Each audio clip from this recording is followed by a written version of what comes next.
Oh my God. Okay, so we are ready to go. What upon?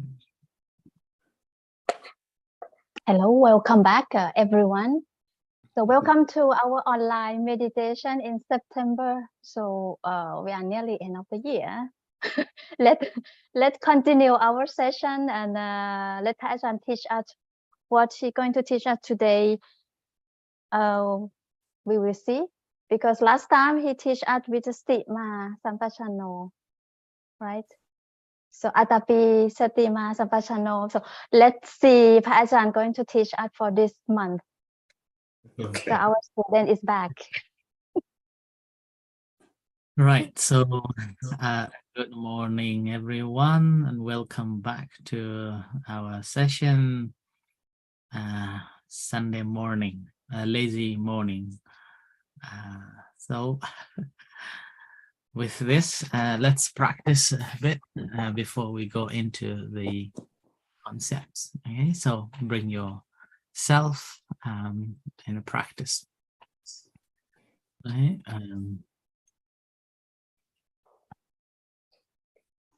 Sit in comfortable position. Relax your body.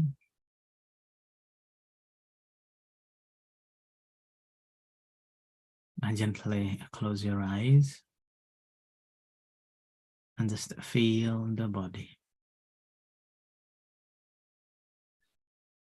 Sitting, resting, here and now.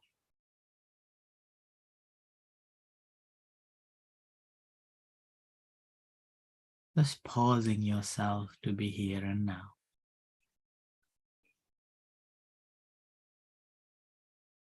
Pause and aware what's happening. Your body, your mind, your thoughts, your emotions, your feelings.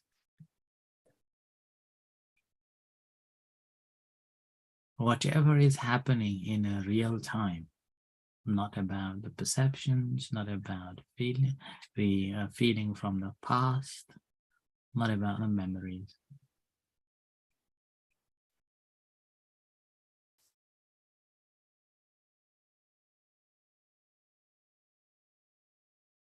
The clear awareness and non-forgetful of the mental state.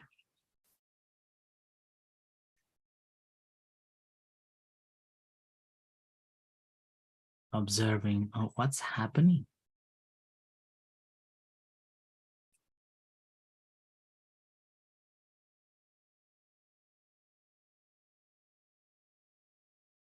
In order to let the mind to have a foundation to stand on, making sure that you have developed focus attention, like the breath in your nose or in your belly, abdomen rise and fall. So it's very important to have this foundation so that we will not lost and we know where to stop.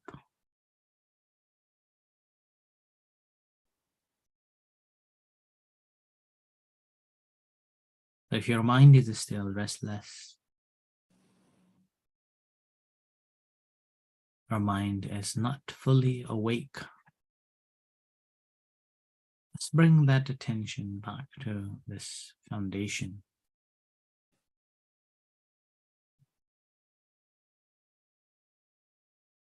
And establishing your awareness.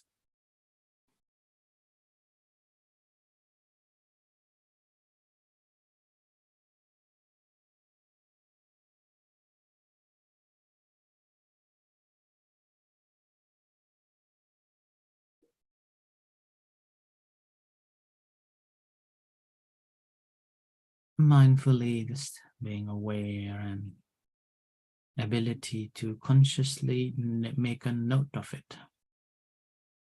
Suppose breathing in and breathing out. Ability to be mindful of incoming breath and outgoing breath.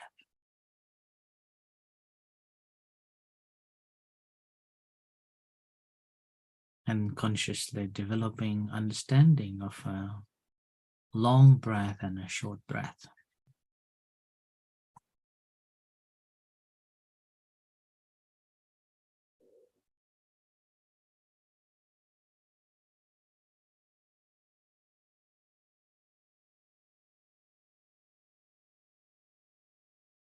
And understanding which breath is long and which breath is short.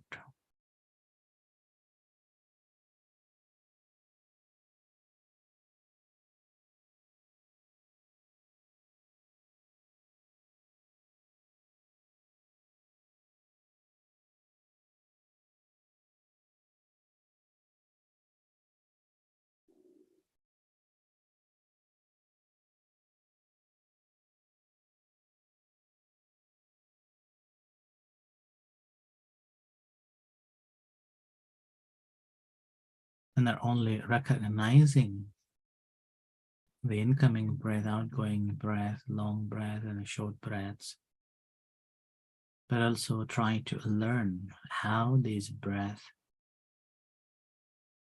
influencing or affecting this body.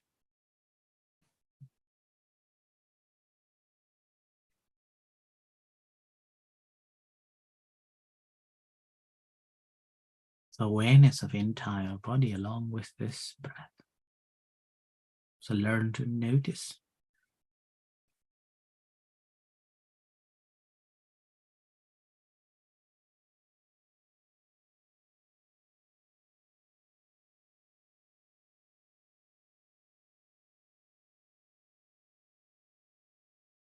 So each breath that comes in and it goes out, learning to notice the effect that has in our body.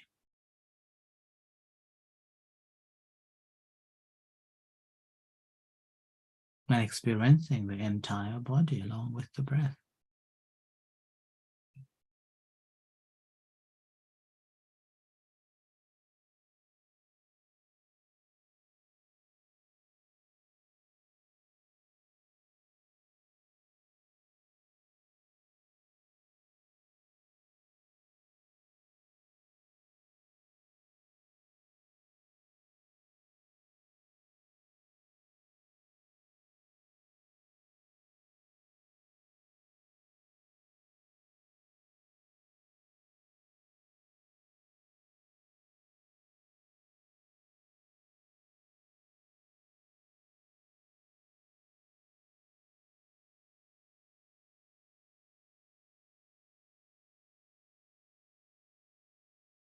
And further learning to notice that the breath is one thing, our body is another. Mind is simply attending there, attentively and consciously aware of two different things.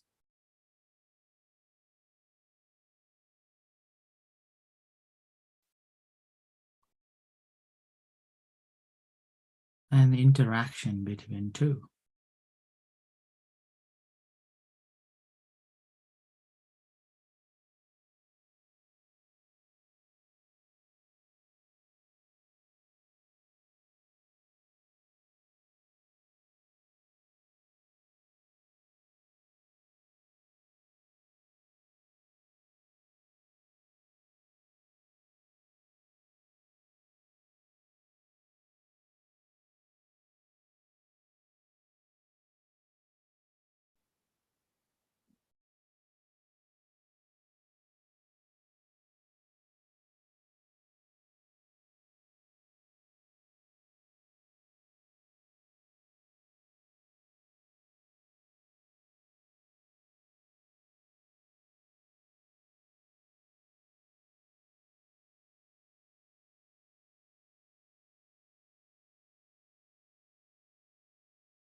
And further noticing that each breath that coming in, calming the body.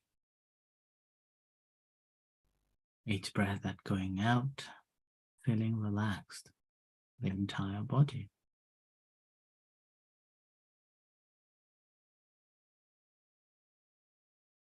Without any interference with the breath, with the body. Let it be as they are. You're simply learning to notice how these calms naturally, normally. Like sitting at the bank of the river and watching the river flow, all the activities around it.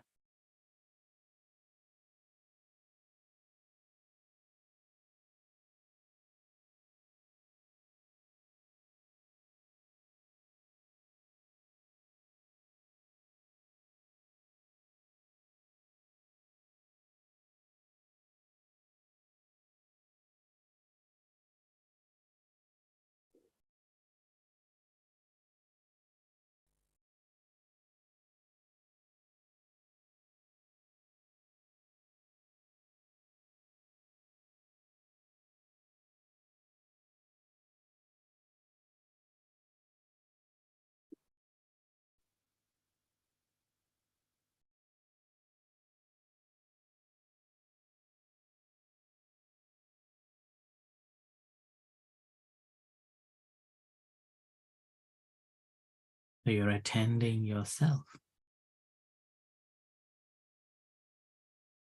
in a close connection with the breath, the body, and activities. Mind is awake and alert.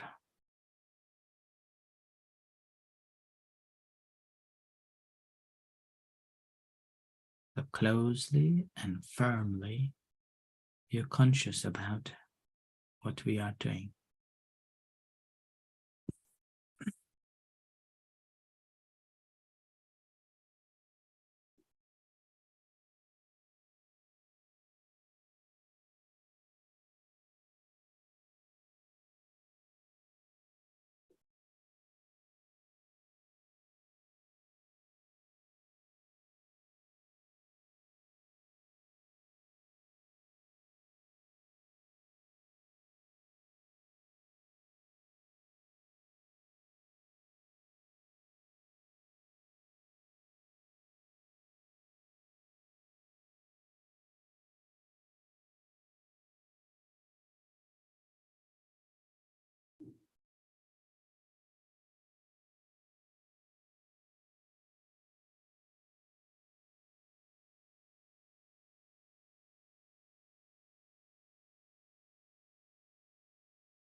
You may notice the joy of able to be mindful of these in the present moment.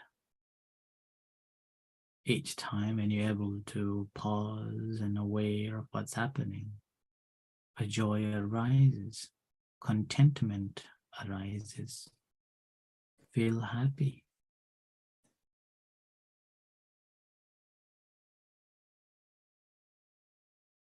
Mind settles.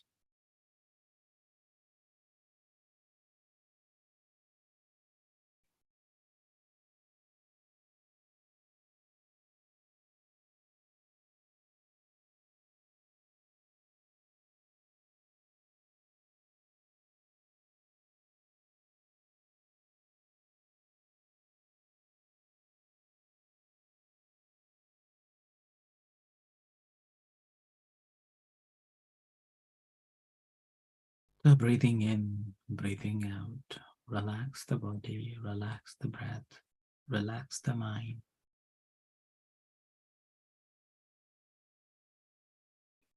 And full awareness, continuous awareness, non-forgetful state of the mind.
So bring your attention to feel the body, bodily sensation.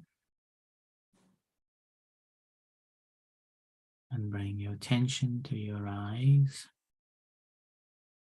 creating intention to open your eyes and come out from the meditation.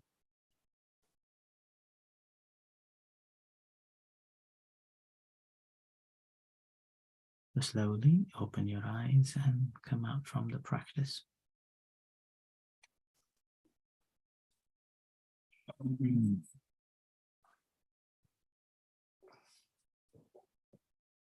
Okay, so good morning again. We are continuing our practice and learning the Dhamma. Particularly this year, I've been trying to explain from the 4 foundations of a mindfulness, the Satipatthana, in different ways, so that you will have good grasps on the 4 foundations of a mindfulness. And these 4 foundations of a mindfulness or a Satipatthana is such a vast collection of knowledge related to the practice of a meditation. Previously, it's been a couple of sessions that I was concentrating on a particular theme, and previously was on sampajanya, clear comprehension or clear awareness, which actually, when we look at the 4 foundations of a mindfulness, which is the contemplation of the body, contemplation of a feeling, contemplation of a mind, and contemplation of a mind object, each 4 contemplations ends with, there are 5 components. That's called atapi, which is ardent, and which we discussed previously. And then a sampajanya, which is a clear comprehension, which we did last session. And then there's another one called a Satima, and then followed by another 2. So it's a Vinaya Loke Avijjado Manasam. So not attach to anything that happens or that's in the world, and free from that attachment or contentment or enjoyment, like that, which we will follow. We will contemplate on that each sessions, because these are the refrain. It's called a refrain, which very important part to contemplate on these 4 foundations, so that we will have a good grasp on it. So today, that's why I am thinking of explaining and will practice on the word called Satima, which is the 3rd one. Satima, which is the 3rd one.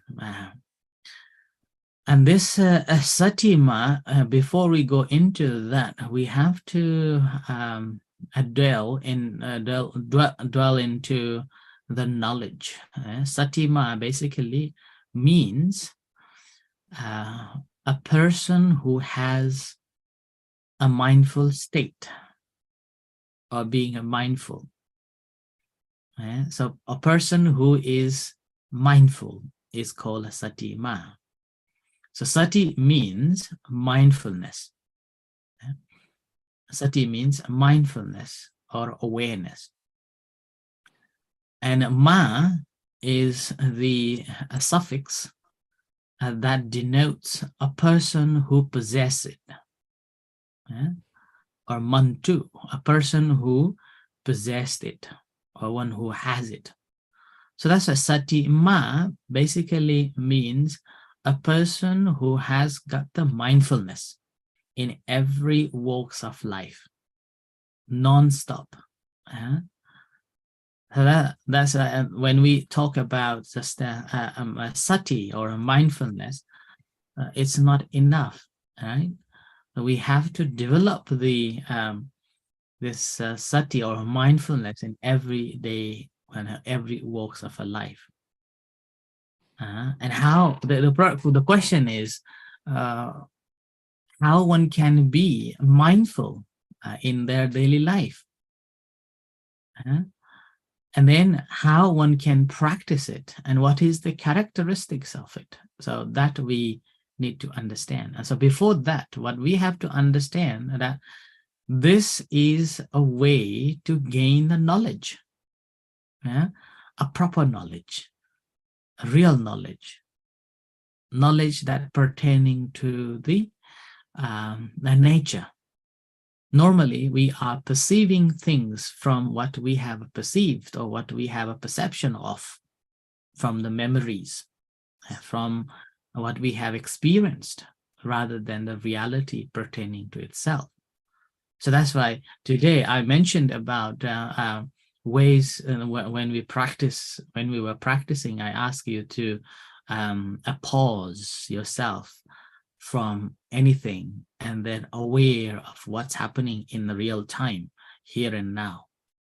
Okay? So that basically having a clear knowledge of what's happening, and that's the real knowledge beyond from the perceptions or experiences that we have.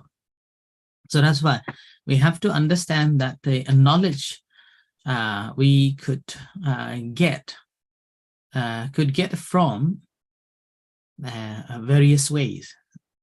And when we look at the Indian history during the time of the Buddha, we see that there were ways of gaining a different knowledge. And the one was recorded in the Vedas, the Hindu scriptures. So you are learning that scripture and gaining a knowledge of the universe, of the various subjects. That's called a Vedas, and Buddha also studied that one. And then there is another form of gaining a knowledge, which is analyzing the knowledge that is already there. Yeah, that's already there, like Vedas. So you're investigating the Vedas, that how does it work and how these make sense. So it's kind of a logical investigation or analytical investigation to gain the knowledge. And remember, that's again another way of gaining this knowledge. So number one, we're gaining a knowledge from what's already there.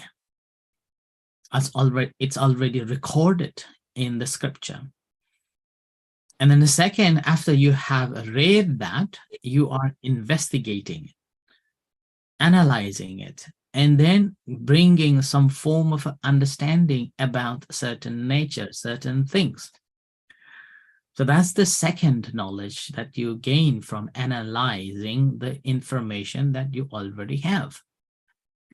And there's another group of people during the time of the Buddha that they weren't satisfied with the knowledge that they got.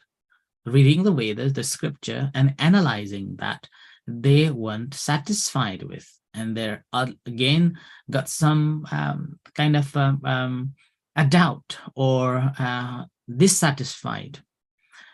So with that dissatisfaction, they left the community, which is like similar to the in 1960s, like a hippie culture, that they do not want to be part of this greater community and become hippies, practicing their own ways. So similar way, and during the time of the Buddha, there were this type of a group who went away and practiced to gain the direct knowledge. It's kind of a direct intuition of personal experiences. And this personal experiences is like a reality that you are experiencing in the real time.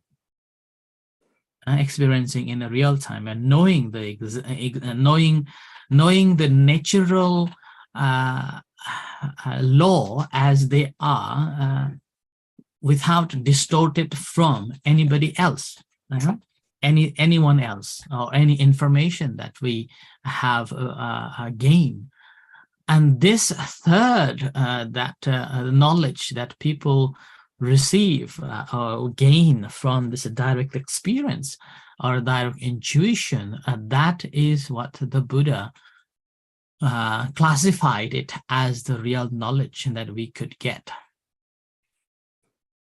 And this again sometimes can be still distorted by the previous knowledge and perceptions, until we able to overcome those completely.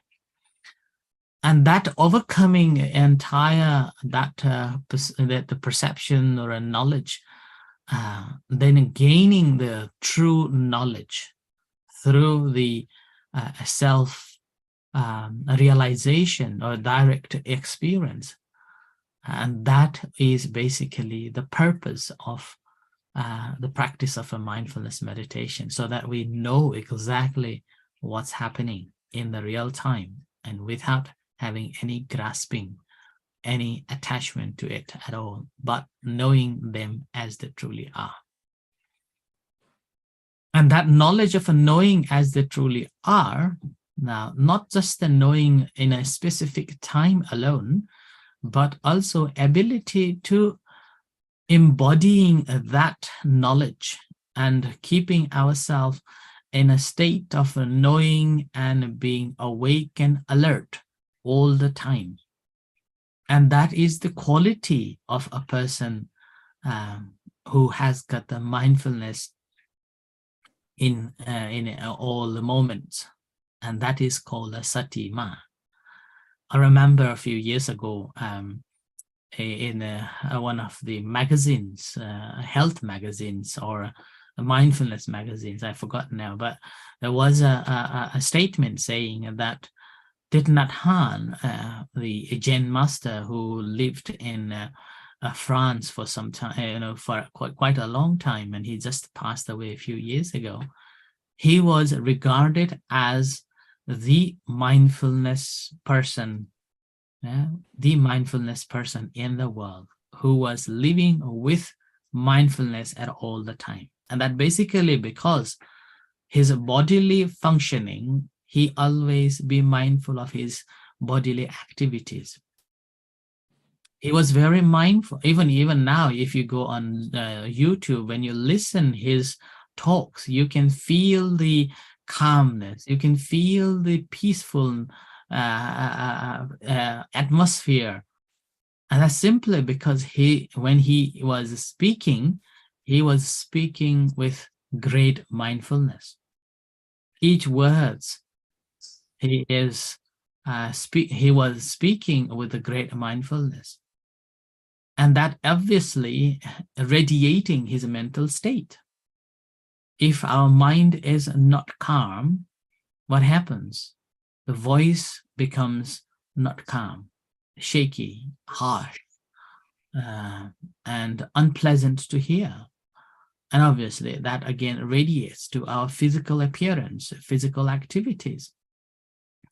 So that's why he was known as one of the mindfulness being on earth that ever lived during our time. So that's why being a mindfulness is basically ability to be mindful of our thoughts, of our speech, and of our every physical activity. Now the question is it possible? Or have you ever noticed that can you be mindful of your thoughts and ability to just recognize it as just a thought,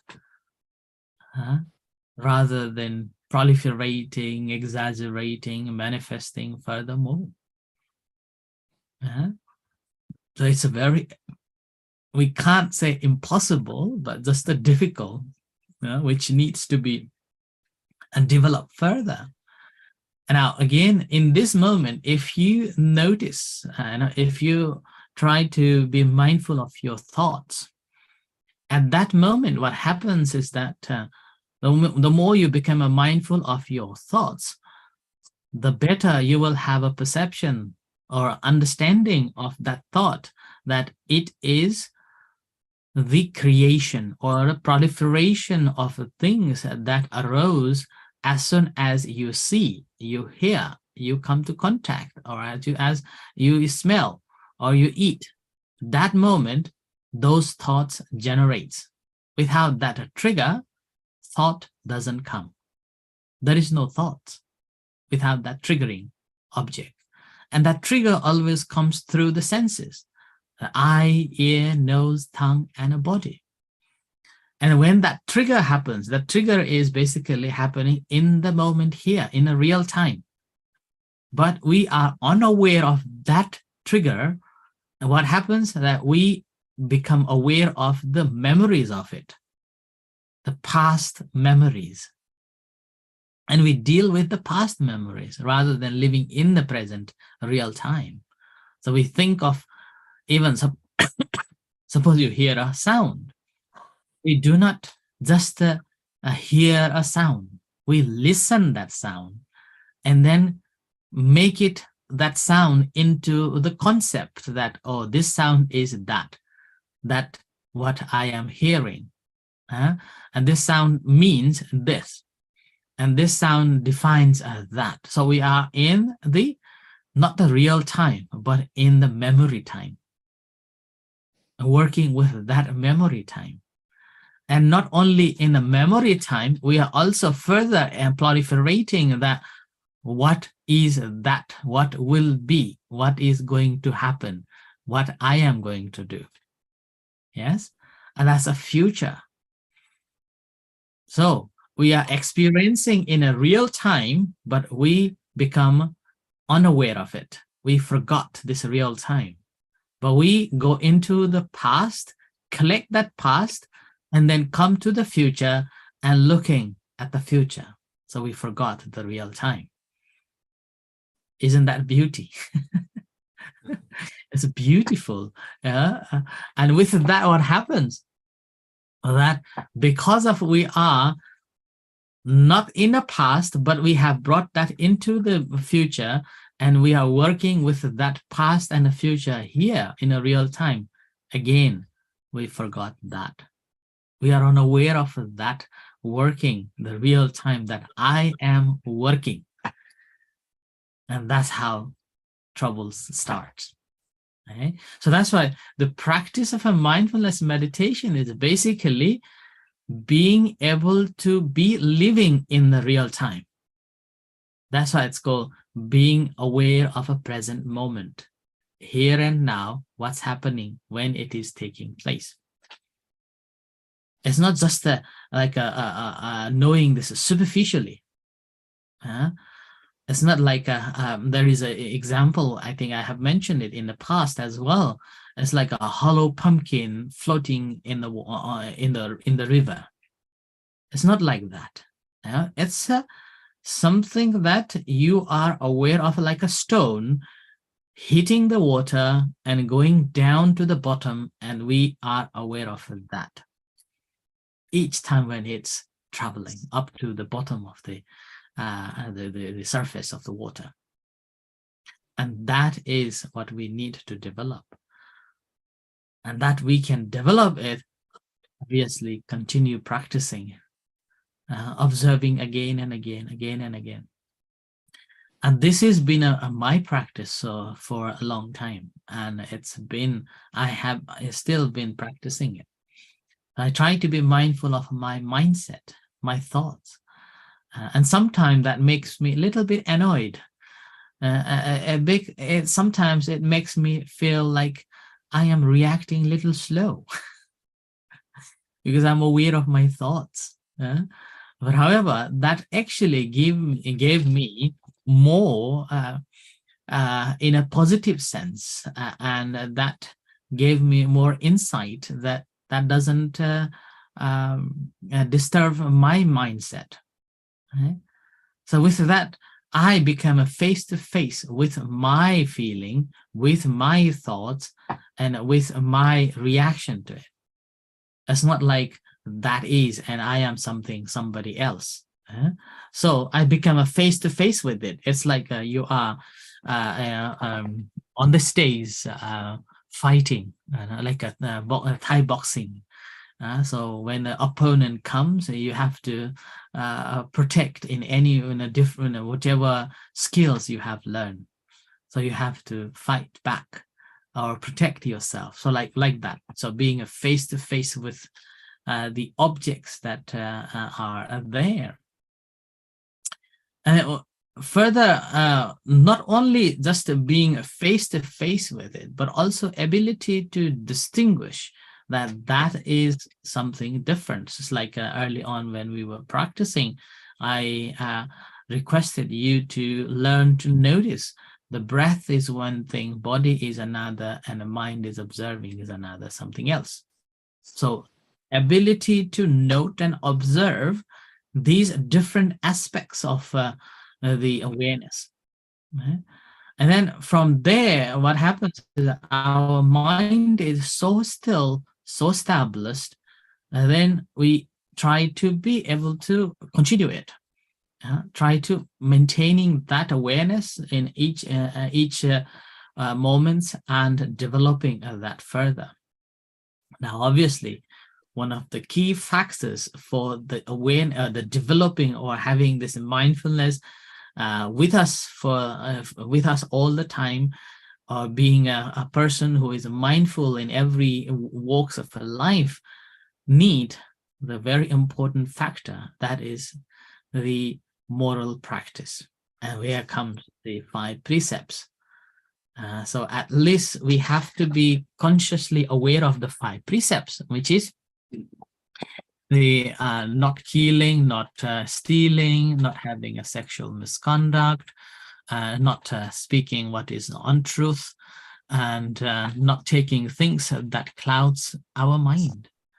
So if we can maintain these moral practices, at least soundly, although we may not be able to practice it completely 100% pure, at least we can, we consciously being mindful and try to be mindful not to avoid, not to violate these 5 precepts.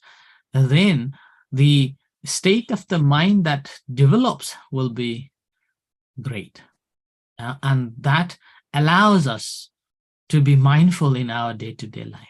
Suppose the number 1, not to kill or not to harm any beings. So rather than thinking of a not to kill or not to harm any beings, thinking in a sense that they also love their life. So being mindful and respecting their life and respecting our life. So giving this a kindness, sharing this kindness. So that again, you become mindful in your day-to-day life. And a second is about rather than thinking of taking something which is not given to you, but thinking of sharing it and giving a protection of somebody's possessions. And so mindful of my property and their property, and then their property they likes, my property I like. As I protect my property, they do too. So giving that security, so developing that like a mindful security for ourselves and then for them too. And that again, you're developing your mindfulness in your a daily routine, right? And obviously the third one is not having a sexual misconduct. And here again, just being mindful of your partners, of your partner, that I have this person as my partner. So I am not going to do any relationship with anyone beyond this partner. And here doesn't mean that a partner means only one partner. You could have many, but you need to be faithful of your partner. And doesn't mean that just a female or a male or a male or a female. Yeah. So it's up to you, and both have a good agreement between both of you or both sides that we are the partners. Then you mindfully aware that he or she partners, and being faithful. So you become a mindful in your everyday life. See, that's also a way of a developing. So you become a person who has a mindfulness. And further on, the fourth one is not speaking what is untruth. And this is very hard one. This is, in fact, is most hardest part in the modern life.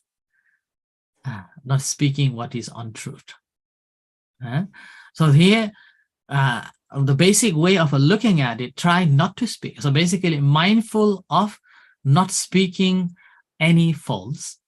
And in case you have to speak, measuring the effects may cause to you, may cause to the other person, and may bring some difficulties. So that again, you need to be mindful. So there are actually there are many discourses on that, and I have also written one book, not book, an article saying mouth, be aware.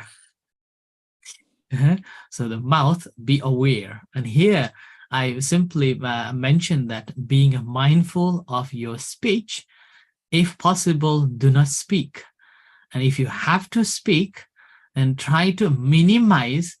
Actually, not according to the practice, you should not be speaking. But if you can't avoid, minimize as much as you could not to speak.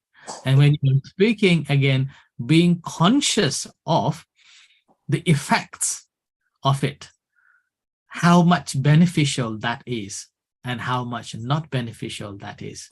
So try to speak things that brings more benefit to you and to the person than speaking it. If that's a less, then try to avoid. If you can't avoid, then try to make it as less as possible. That's the again, it's also learning to be mindful in your action. See, try to be mindful of what. And here, actually, when you are saying, you become a mindful of your thought process. How am I processing this speech? So you become a mindful of that. And then you're also bringing the moral practice, principles, the effects and conditionalities and things. So you become, and you are basically practicing mindfulness while you are speaking. And that again is a way of practicing. And obviously the fifth one is, not taking anything that clouds your mind. So obviously you need to be mindful that whatever you are taking, whether the food, whether the drink, need to be mindful that how much you are consuming. As we know, in the modern day, again, we cannot say you can't drink. So all I can say is a mindful drink. So be mindful that how many glasses you can drink, and you will not be drowsy, or you not be unconscious of making right decisions. So that's good enough. Like I remember in the olden days, the king of Thailand sent his prince to study in Europe, in I think it was in London. And then later he came back and spoke with the king and saying that, oh, they drink alcohol, and I am a Buddhist, so what should I do? And the king suggested him mindful drink. So drink only as what's called a necessary, and to try not to drink that makes you drowsy and unable to make right decisions. So that was his wise instruction to the prince.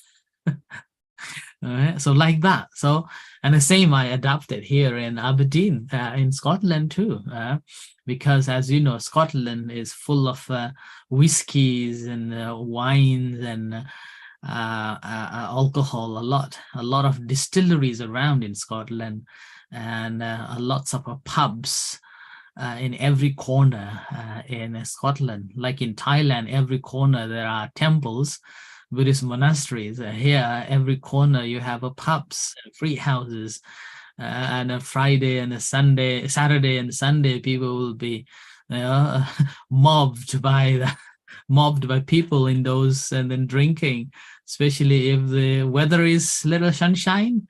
Goodness. Okay, so like that. So that's why it needs to be mindful. And here now you can see, if you apply those in these 5 precepts and mindful of that, you are already having this mindfulness in your action, in your activity. And that's how you become a person who has mindfulness in daily routine. And with that, what happens is that with that, gradually you see the intuitive wisdom arising there, the wisdom feeling of respect to oneself and respect to the others, and understanding that everybody likes their life, everybody likes their possessions, everybody likes their relationships, everybody wants to be trustworthy. So there is an intuitive wisdom arises. And that wisdom, again, helps to gain further more understanding of our own self. And that allows us to gain the wisdom that calms the mind. Understanding the reality of the nature as it is. And that's coming from the real-time awareness. And having this understanding of the reality pertaining to itself. And here, that's why it supports to gain this the harmony in the understanding. And here arouses the 5 different principles. The one is called the Satta, or the faith. Our faith develops. Faith in humanity develops, faith in good things develops, faith in ourselves develops, and faith also develops towards others, that there is a possibility they could gain such calmness, such mindfulness, such wisdom. So that faith develops. And with that faith, what happens is that, it also channels to how grateful that we are having this opportunity to learn this principles that taught by the Buddha. It's been over 2,600 years, and yet this is so relevant. And that's how we gain this faith in the Buddha and his teachings, and the community that are working towards with that practice. And that faith actually energizes us to practice more. See, that faith energizes us to be mindful in everyday life more. And that's how our mindfulness gradually develops, and we consciously become aware of every action that we do. So that we call concentration, or samadhi. And that also becomes more prevalent there. And obviously, wisdom gradually develops. See, that's why the mindfulness, the last bit of it is so important. Of this Satima means the person who is mindful in everyday walks of life. And here, one more thing that we have to remember, that there are 2 ways of being a mindful, right? Or our practice of a mindfulness. There are 2 ways of practicing mindfulness. One is called the general mindfulness, or being mindful in general, like every activity is happening, everything that we are doing. And the second mindfulness is called the mindfulness of 4 things, like based on the 4 foundations of a mindfulness. And that is the contemplation, or mindfulness of the body, mindfulness of the feeling, mindfulness of the mind, and the mindfulness of the mind object. Now here comes the change. Why do we have to be mindful of these 4 foundations of a mindfulness? And here, basically, it's When we are mindful of, in a general mindfulness, we can be mindful and we feel contented and we feel joy and happiness, but we haven't developed this passion.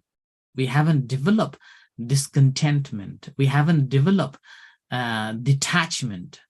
We still feel like me, mine, I am, mine. Yeah.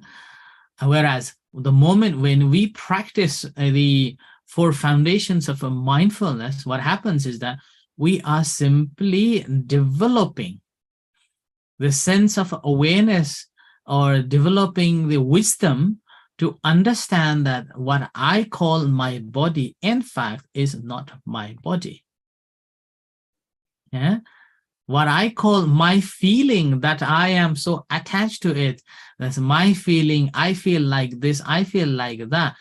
And then it helps us to understand that actually this is not my feeling. It's just a byproduct of what came into contact with me and how I am proliferating it. Same with our mind. Normally, we have this perception that this mind is me and a mind. Actually, this is also the byproduct of the relationship cause and effects. And we will drop the attachment. So that's why the second part of the practice, mindfulness, that we have to develop and being a mindful is basically the 4 foundations of a mindfulness, so that we will not have the attachment. We will not have this sense of belonging and a grasping, and we will be able to let it be as it naturally happened and it is. So we make a peace within ourselves. Peace within ourselves. All what we are doing is maintaining this body to be able to practice the Dhamma so that we can attain the liberation. We are not, having said that, not having attachment to body doesn't mean you do not eat and you do not take care of it. You have to be mindful that I am living, or I have this body as a vehicle, so I have to look after properly. I have to put the fuel, I have to put the air so that I can drive properly to the destination. So that's how we will be able to develop this awareness and become mindful. So, and with that, obviously, it brings more benefit, more faith, more wisdom, and we can live our life happily. Okay, so that's why the Satima is basically means not just mindful, but it means a person who has mindfulness in their daily life. Now, this is how we should look at it. So I think I have explained enough today. It's a bit longer today explaining on that, but simply because it's a little bit important. Now, with this, let's practice a bit again, and then we'll open for the question and answer later. Okay? Now, sitting in a comfortable position again.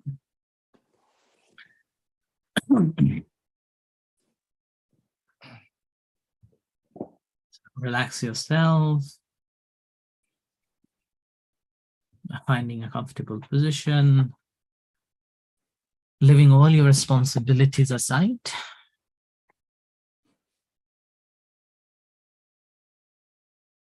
And spend a few moments observing the body. Sitting, relaxing. And whatever sensations are there, just be mindful of that.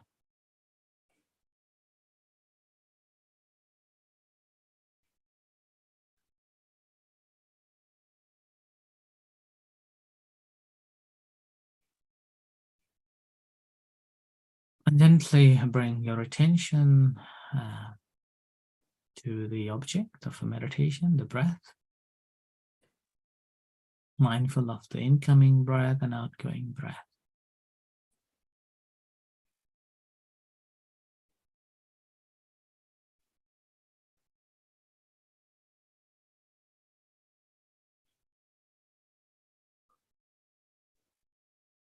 Settling down, grounding yourself, on the object of a breath.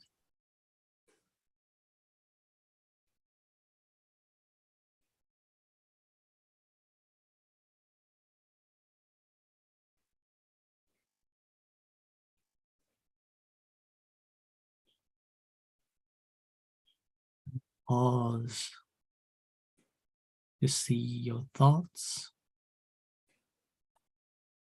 pause of anything that's happening.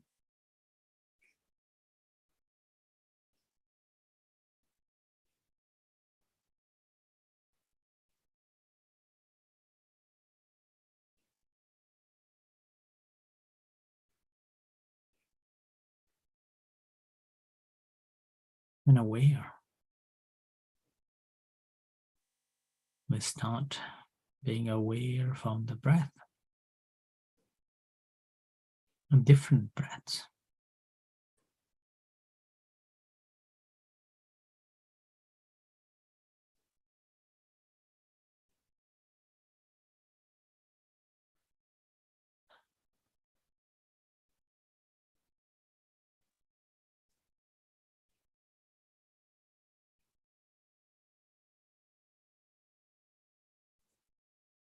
And not just aware of that breath, but also learning to see the effect in our body,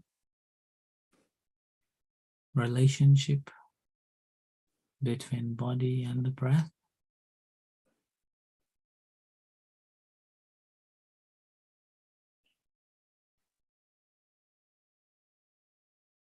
Again, experiencing in a real time, here and now.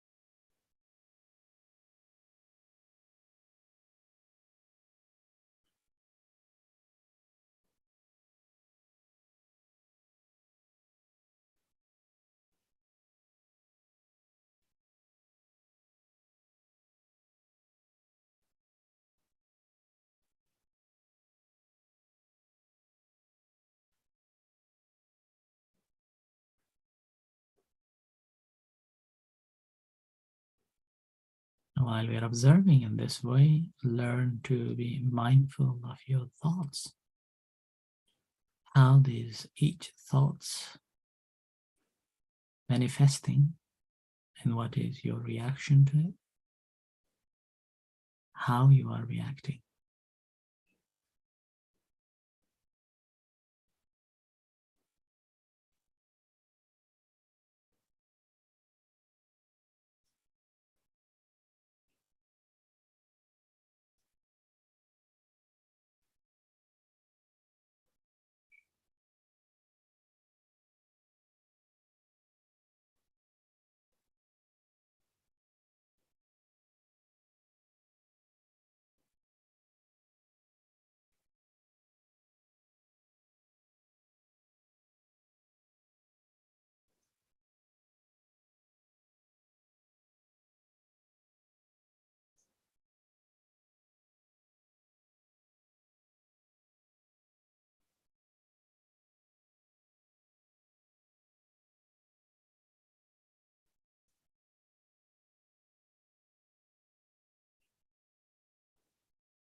As we become aware of these mental states, how we are thinking, what is the manifestation, what's going on, checking your faculties of a faith, energy, mindfulness, concentration, and wisdom. How much faith you have developed in your practice, in the Dhamma, in the teachings.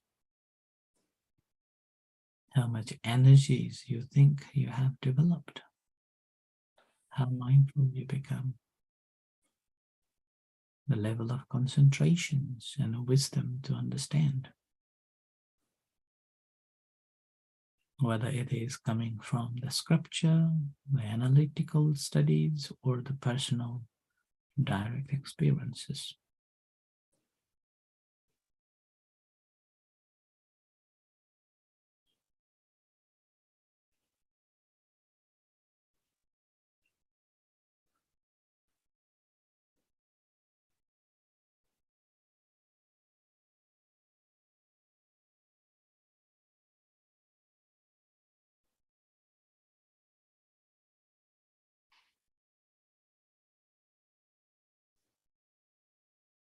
In the practice of a mindfulness meditation and developing a mindful being, as basically, it's not what is happening or what happens.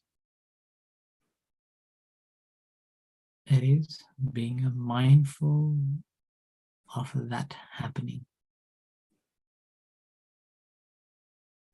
in the real time and having a understanding of that without any distortions, but the true reality.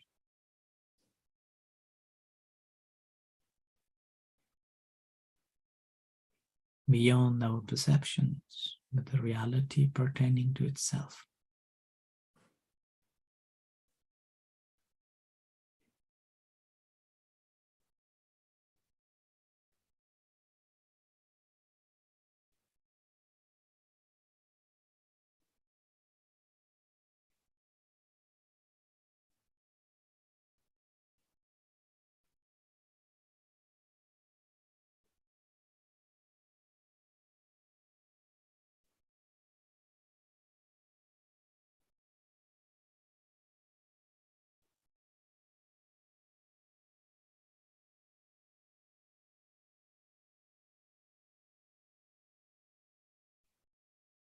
As we develop our awareness, we will be able to understand things as they truly are.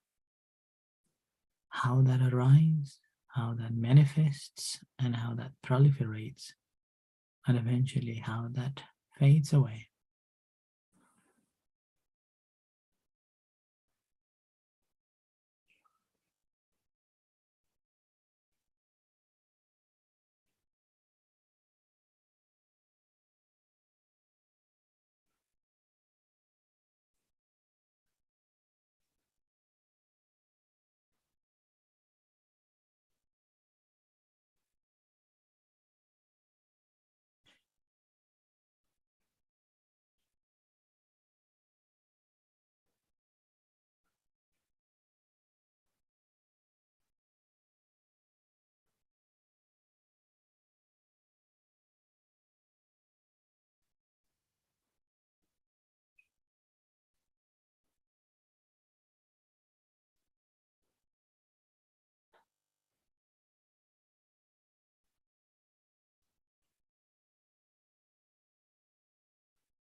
So be mindful of the breath coming in, going out.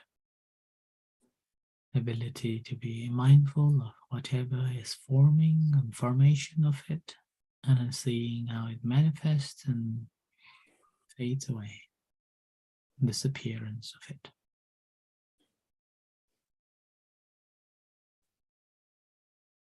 So breathing in, breathing out.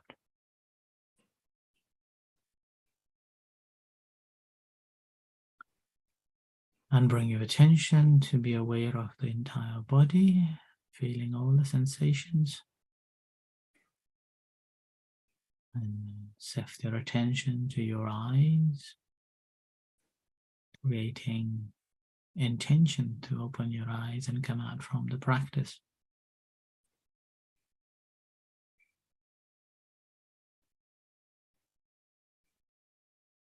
And slowly come out, open your eyes and come out from the practice.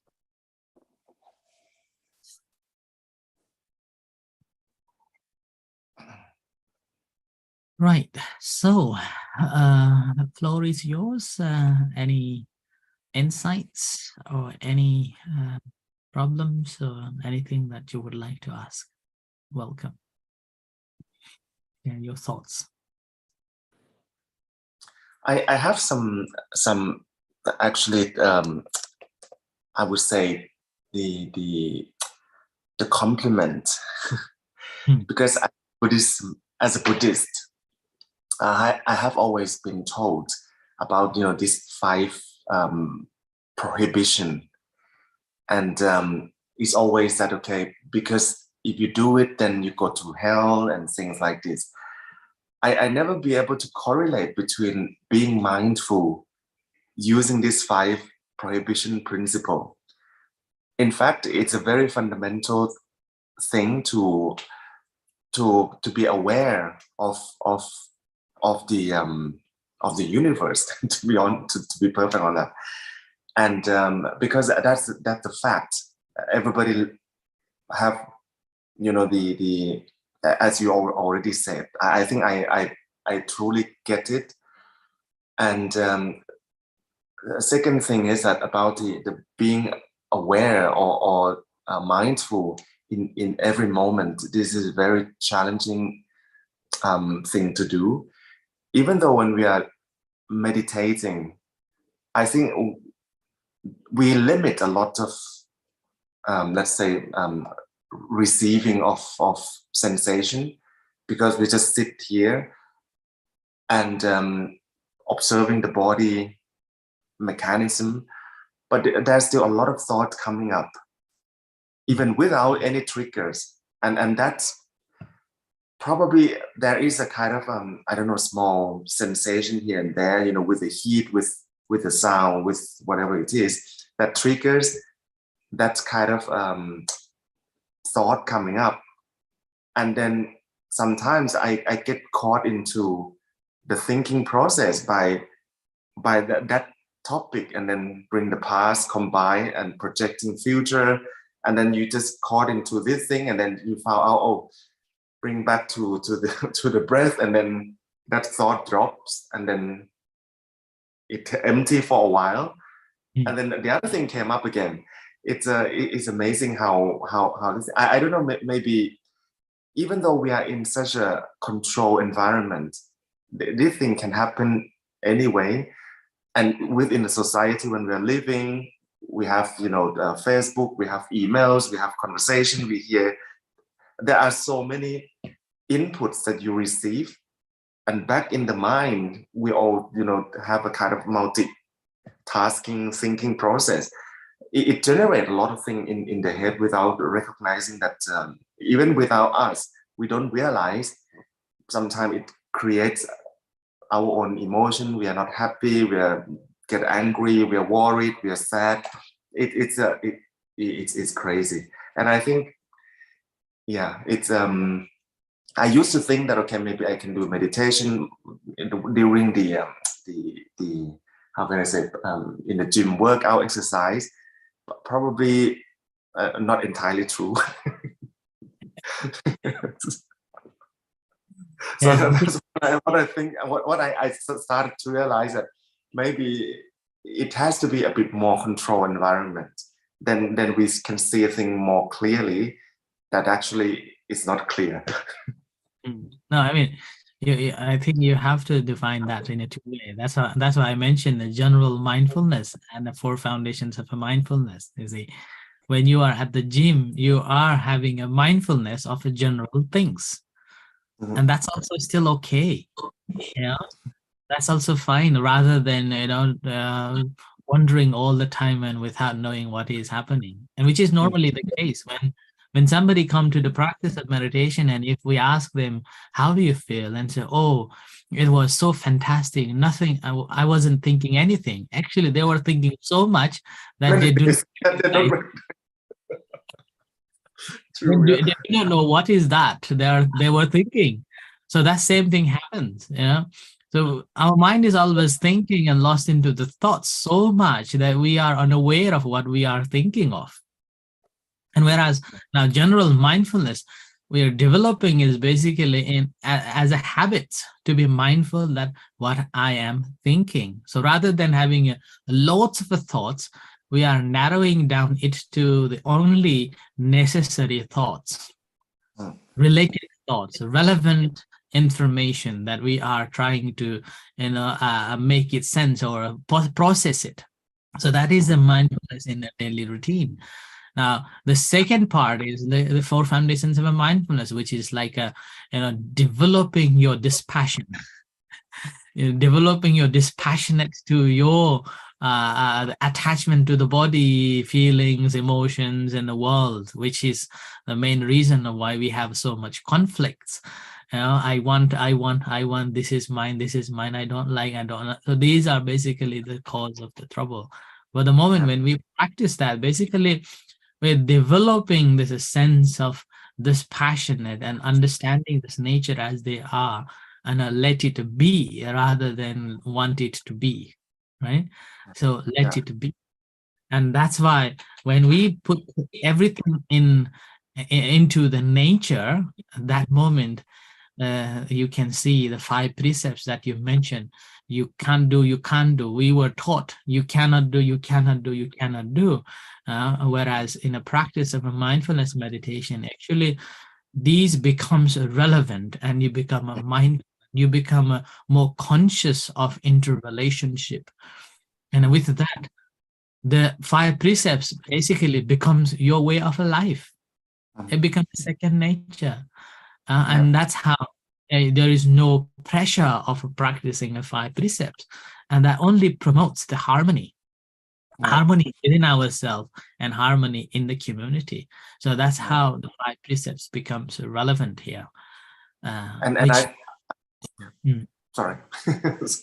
Which normally not described in that sense, but kept it in a devotional way of practice that 5 precepts. Yeah, and I think by understanding truly why this 5 precept is established, it's also prevent us from creating, I don't know how to call it in English, but it's gilet, tanha, raka, everything. Because I think when we understand it truly why, then those 3 elements can also be prevented automatically, actually. It just doesn't create, because if you understand that, individual one, then that decreases. That decreases. Yeah, exactly. There is a further practice. It says, after we practice the 4 foundations of the mindfulness, what develops is that the defilements, all the taints that taints our mind, basically anything that is defiling our mind more, we will be able to stop there. And anything that is inside our mind, we subconsciously saved, those negativities, those defilements gradually come out. Slowly we will be able to release them.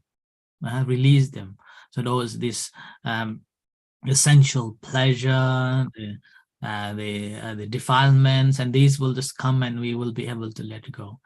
And then any good qualities that is not been with us, we will be gradually importing them. And whatever we have developed in us, we will be not only maintaining that, we also cultivate more. So that simply it becomes a part of the practice. Without emphasizing, it simply generates and develops furthermore. So that's why it's a natural process as you develop your mindfulness in your daily routine. Okay, good. All right. Anyone else?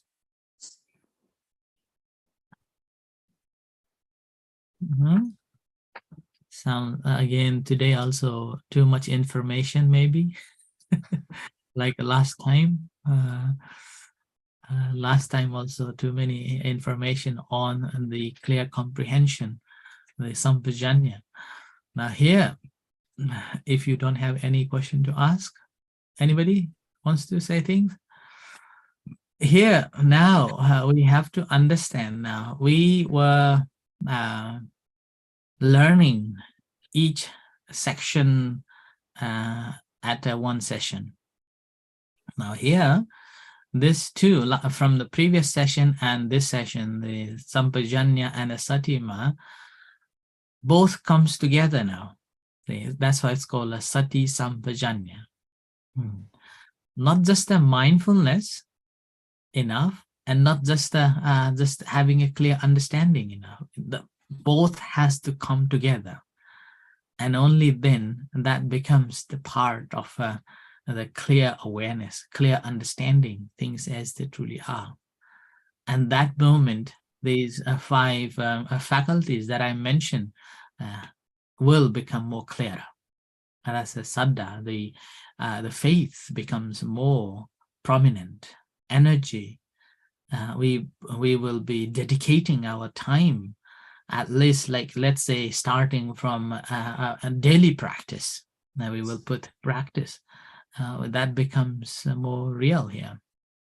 And mindfulness becomes more active in our routinely days, like that. And then the concentration and wisdom obviously will develop too. And with that, what happens is that the sati sampajanya both will be in action with us. So the sati, we become mindful of what's happening, and there will be sampajanya, clear awareness, or ability to comprehend that incident in exact form as they are. That's also known as a direct apprehension of the reality. So ability to comprehend entirety, not leaving any one dot, but knowing everything. So that's it's called sati sampajanya. Another word also known as sati panya. Yeah, intuitive awareness. Sati panya, intuitive awareness, or sati sampajanya, awareness and clear comprehension. So these are the two main factors that we have to develop.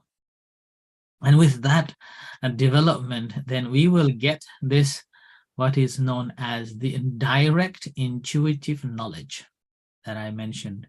And that is the path that the Buddha chose. And that's also known as the bhavanamaya panya.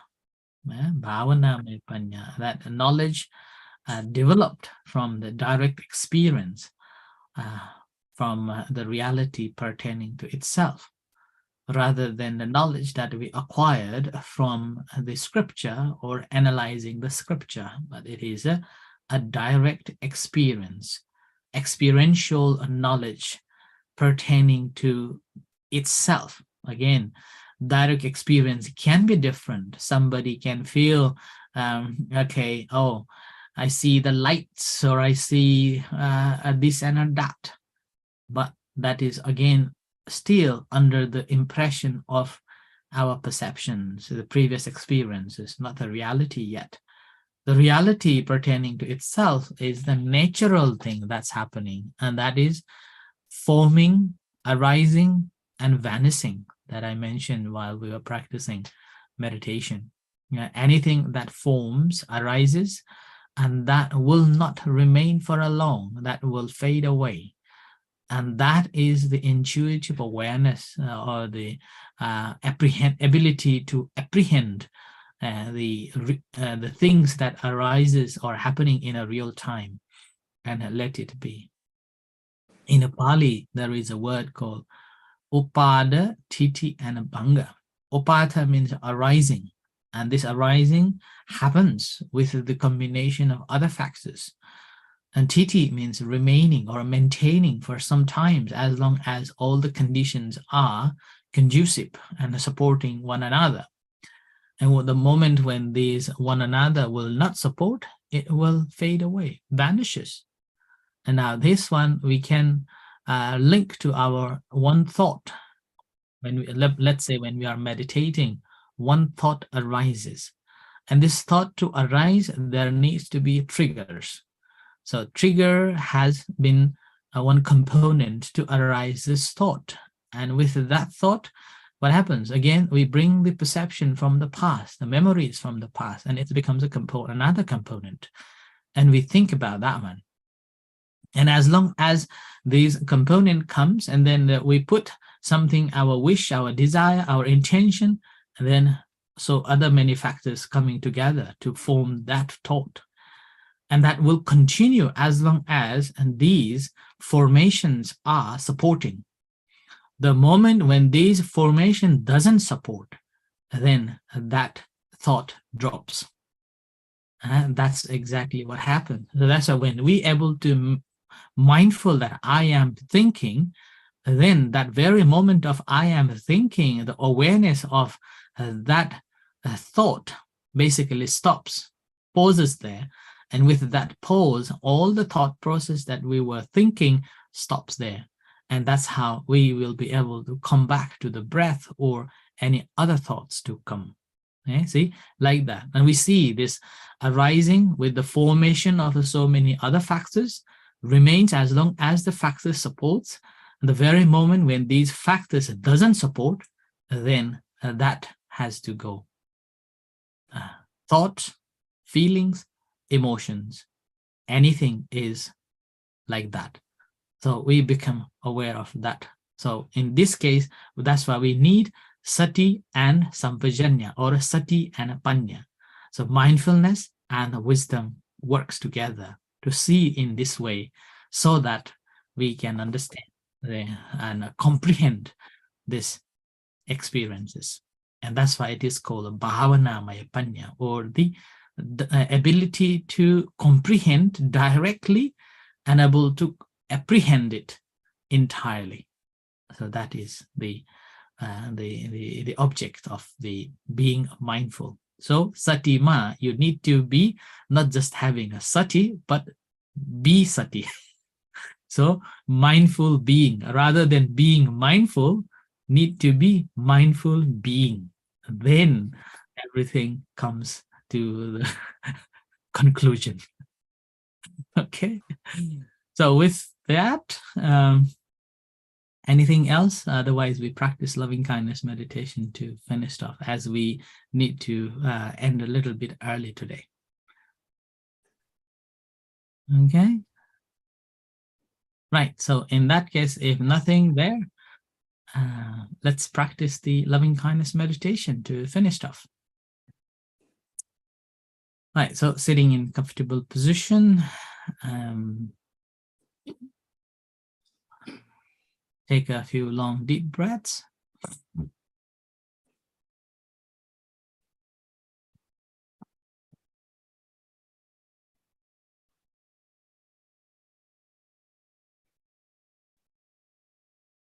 Relax the entire body.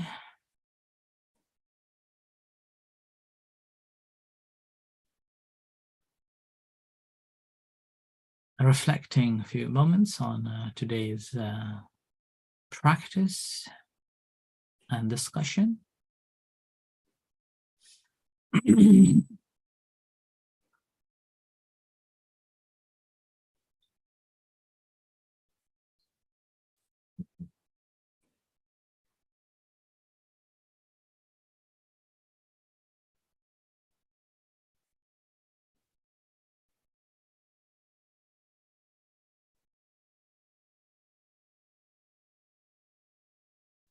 Feel the entire body as they are.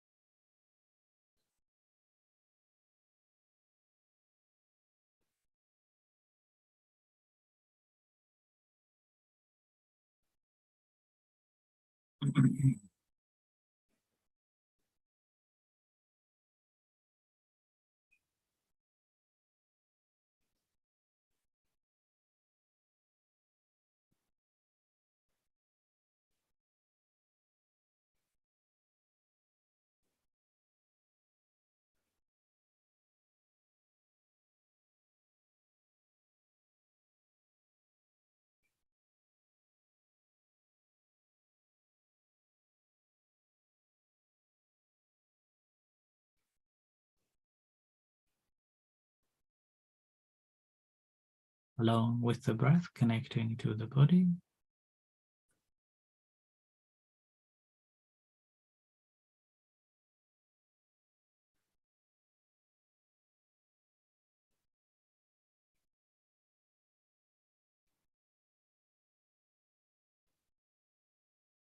Experiencing the body, the breath, the mind.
So along with the breath, allowing yourself to be happy. Feel the joy and happiness.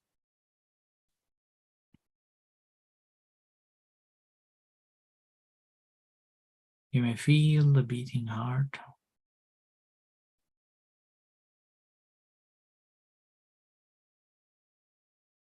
Or physically smiling to feel the connection with your heart. As you feel the connection with your heart, the softening your mind, softening your heart.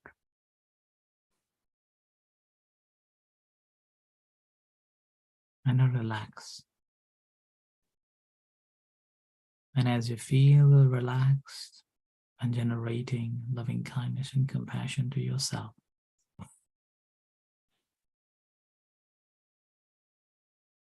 I am happy.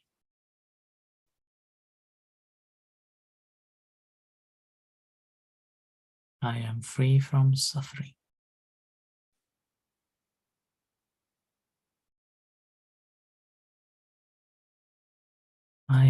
May I have no dangers at all.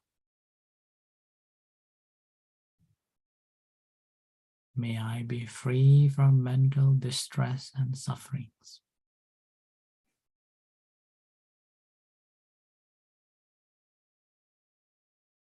May I be free from bodily suffering and any injuries.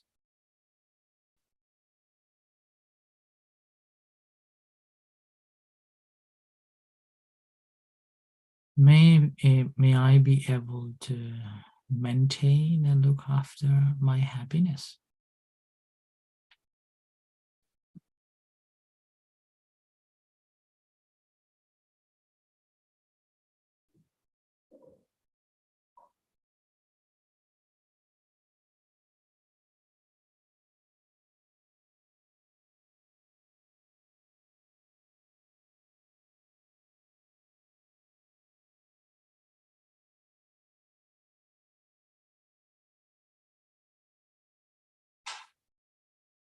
experiencing this loving kindness and compassion. And feel that from bottom of your heart. Often it's very difficult to share to oneself. So it's only possible when we have this sense of understanding of ourselves and vulnerability of ourselves. So with that, we're wishing ourselves, may I be happy. May I be at peace. May I be free from suffering. May I be free from troubles of a body and mind.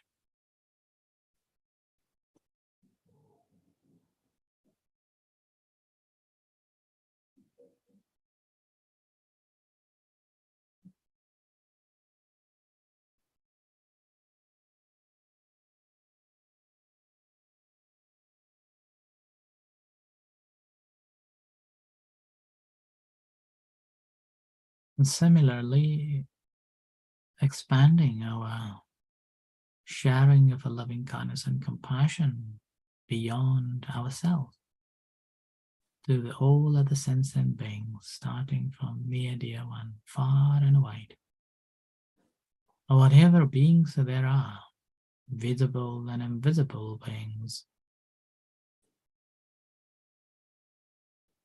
or any particular person that you think they need at this time the most. So bringing into your mind that person, good qualities of that person, freeing yourself from any dose of the hatred, resentments,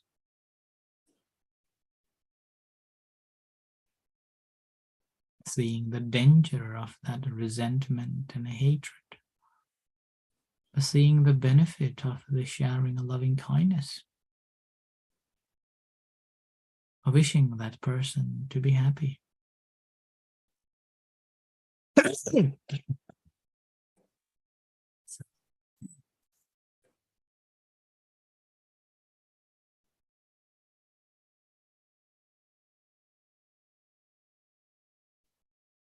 With the practice of a loving kindness, I feel happy. Just as I want to be happy and free from all the pains and the sufferings. As I want to live and not to die painfully, so do that person too.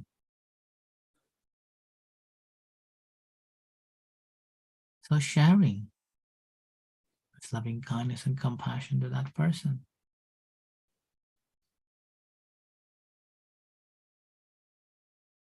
May you be happy.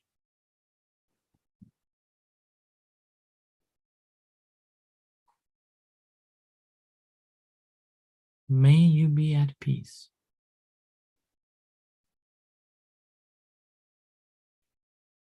May you be free from suffering.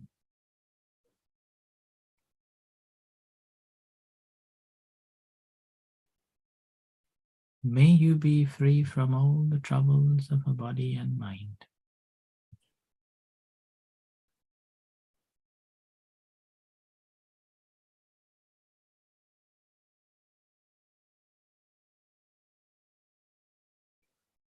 May you be liberated, liberated.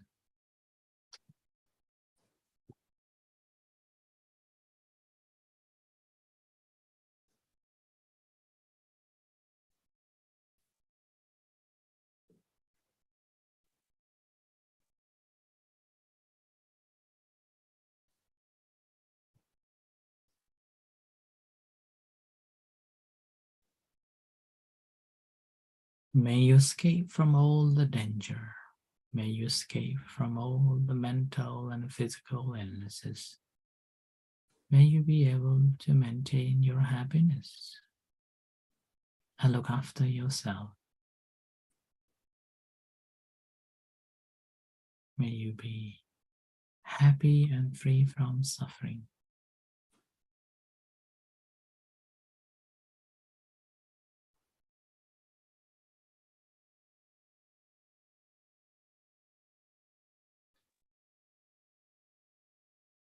Similarly, sharing this loving kindness and compassion to all other sentient beings, whatever beings there are.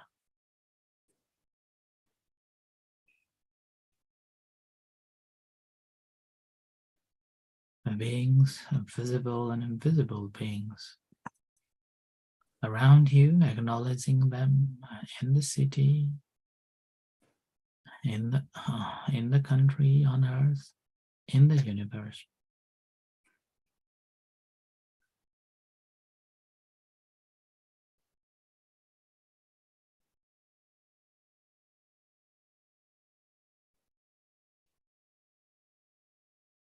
Whatever beings there are,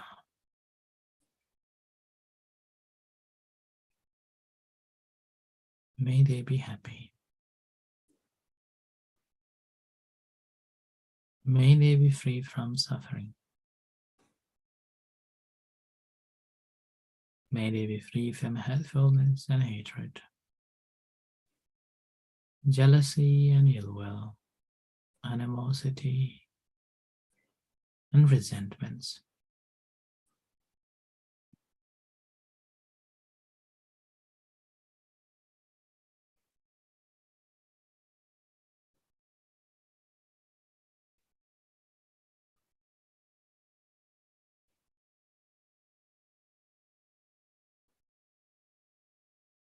May they be liberated.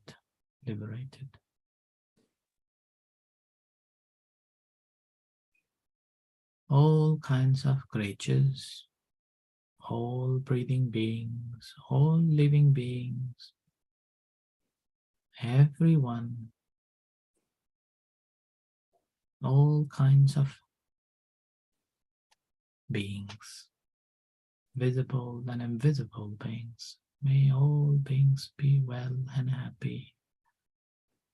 May all beings be free from suffering.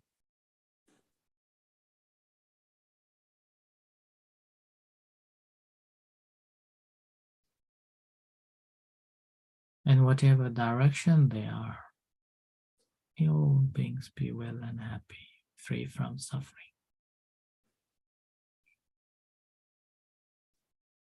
Whatever good wishes they may have, may that come true.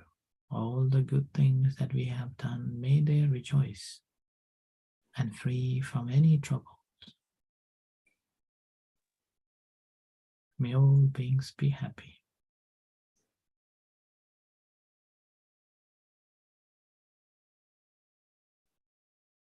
Now bring that attention to your body. Feel the sensations in your entire body. You may take a long and deep breath to feel the entire body.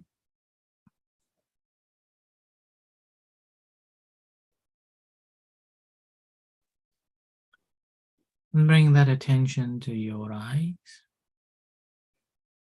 Feel the tensions in your eyes.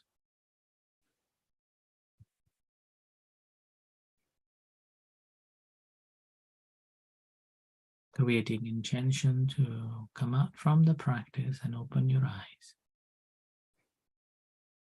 As you create the intention to open your eyes, slowly open your eyes and relax for a few moments.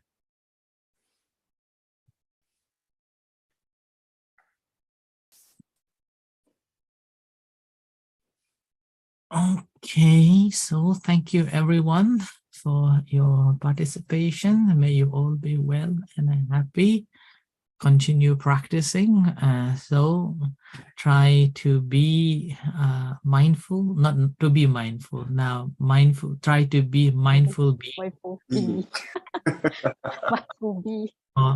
This whole month and see the next session. Okay, and before leaving, anything, anyone want to say? Thank you so much, Papa Ajahn. Very good. And we will practice and continue to practice. Good. Thank you So very much. we will see you again next month as usual. Mhm. Okay. Thank you, everyone. So wish you all the best and see you. Thank you, Ante. Good luck. You. Thank you.